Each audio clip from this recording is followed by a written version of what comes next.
السلام عليكم ورحمة الله وبركاته. قلت لك اخويا المعزي غالي هاد العام، المعزه كتلقاها 100 درهم، دابا قداك كتهدي تشريها لبسه كامله تقام عليك ب 20,000 30,000 فيها. كنعرف انا بنادم تقامت عليه لبسه بمليون.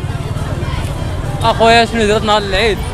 تركلت جمعت واحد 100 الغنميات خيطتهم بارك عليا. واش انا نزات تقل وماسك مكوموندي من واحد السيت صافي كملات اللبسه. عيشوا الاجواء ديال العيد بلا داك الغلا بلا والو. بنادم كيبغي يطبق في العيد، بنادم كاين اللي كيلبس الجلود باش يتصور بهم. حنا كنلبسوا الجلود على ود الثقافه ديالنا الامازيغ. نكوني عاد نلبس الجلود تكون لا جدودنا غنسحيو غير لا جدودنا.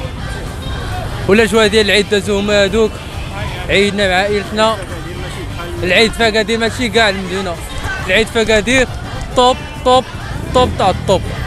واي واحد كيقول الشلوح كيلبس هادشي خانت هادشي، نقول لك اخويا بلي هادشي راه كنقيوه حنا كيجي احسن من الحوايج ديالك اللي كتلبس انت اللي كتشريهم انت من لامارك وداك الشيء. حنا كنقيوه كنغسلوه.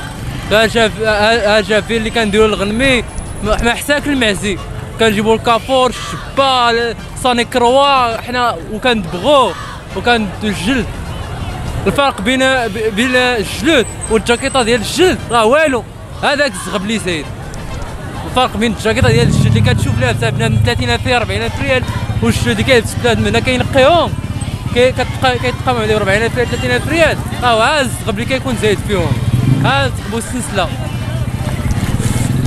قلت لك العيد في اكادير من اروع العيود. بنادم عايش الحياه، بنادم كيخرج وبنادم عايش وطلع ليا في الدريه.